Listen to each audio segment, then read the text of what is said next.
What is this thing called love? There's no such thing. There's no such thing. It doesn't matter. There's no such thing. There's no such thing. There's no such thing. It doesn't matter. There's no such thing. There's no such thing.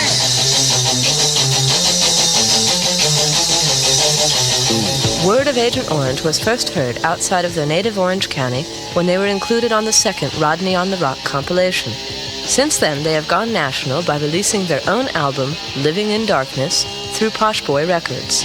On a first-name basis only, Mike, Scott, and James are Agent Orange. You were picked up by the name, too, weren't you?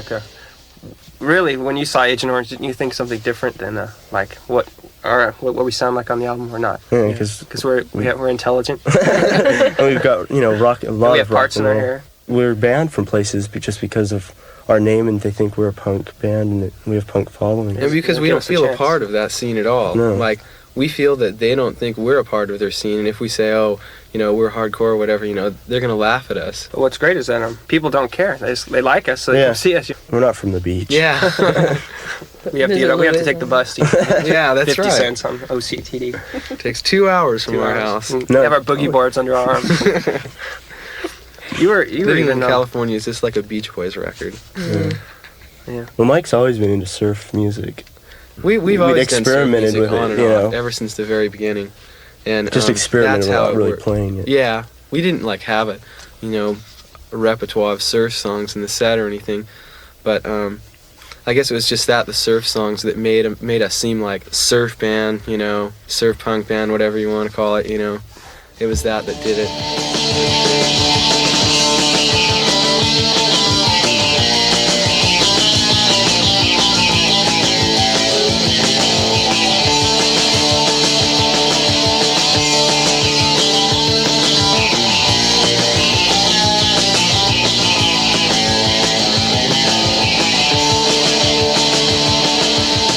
Oh yes, I had a dream because of our name that a Vietnam vet turned around, and when they announced our name, he turned around from the bar and had a machine gun and shot us. And then one night he had a dream that his drums chased him and beat him up. Because I wasn't being nice to him. I wasn't being nice to him. I wouldn't clean them, and I wouldn't change their heads, and I used to beat the crap out of them all the time. They didn't like me. And now I see blood and I hear people scream, and I wake up and it's just another bad dream. Whatever happened to that OC compilation album? That's how we wrote the song, Bloodstains. Yeah, that was the first song Mike ever wrote. Yeah.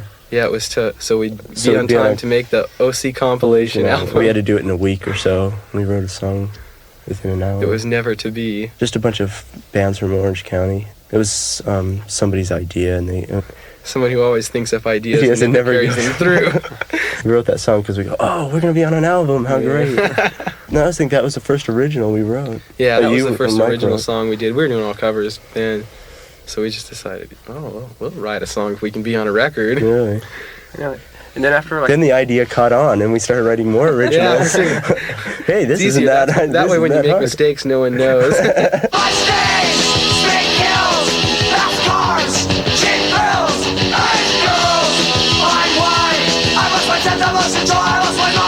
The studio just was a strange place to be, and it wasn't. The people were scary. It didn't feel good being there at all. Yeah, the people were scary. The guy carried a gun.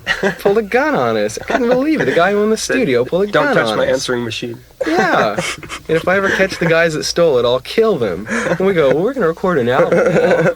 We were really rushed. We all felt. I know I felt rushed. And that's why we hate it.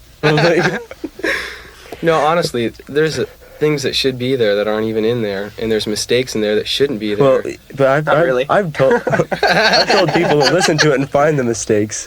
And we're the only ones that know. Yeah, we're the only ones that know. I think we're really picky about it. But we could do so much better, and we know it. Yeah, I'd mic the drums. So he wants more drums, I want more bass, he wants more guitar. Well, I learned from my mistakes, this time I will escape. I'm too young to die.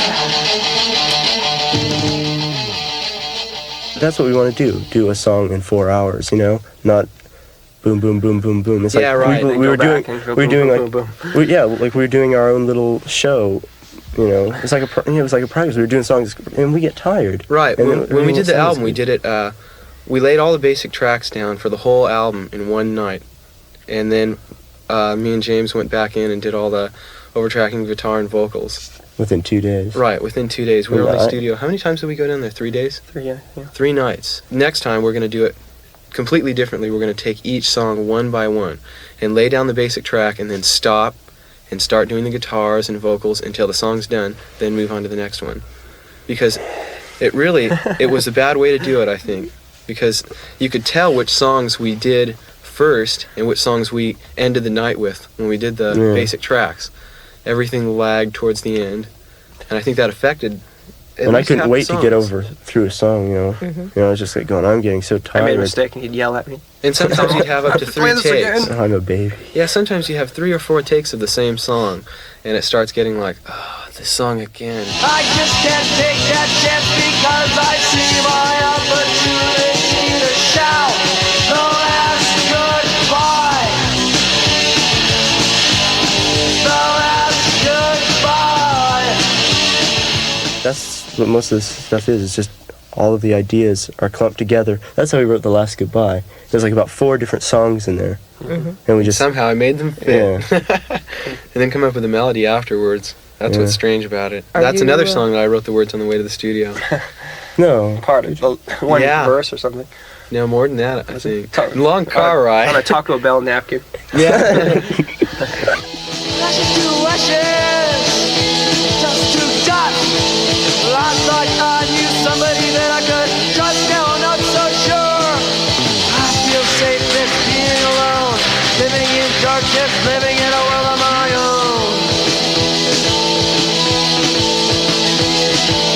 I feel safe just being alone, living in darkness, living in a world of my own.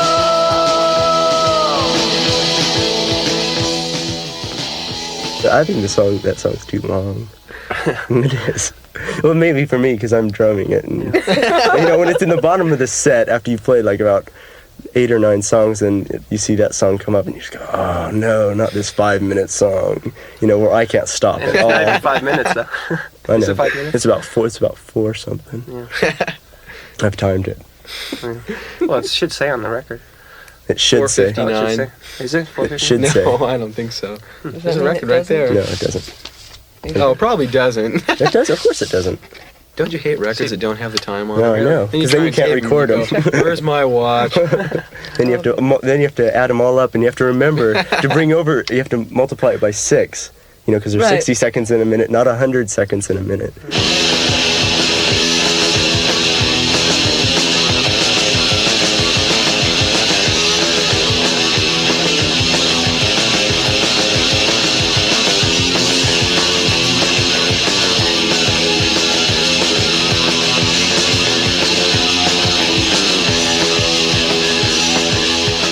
Sometimes, you get in a bad mood and it reflects in your writing, right? Well, Mike's always in a bad mood. Like, I just figured the Beatles came up with stuff like She Loves You. I figured I'd just write stuff like She Doesn't Love You or something. I don't know. Gloomy things are just sometimes... But everybody associates themselves, you don't always go around happy all the time. You do have down points in your life. And Depression's in now. This album, associates with those times that you are depressed. Each one of the songs... Yeah, that's what I meant. Like, yeah. If the Beatles can have kids associating with, She Loves You, it's the same thing, kind of. What happens if when she doesn't love you? You don't have a song. You don't have a song to listen to when she doesn't love you. Are they all that way? I didn't realize that. They pretty much are. Not all of them, but Misery Lou isn't. Yes, it is.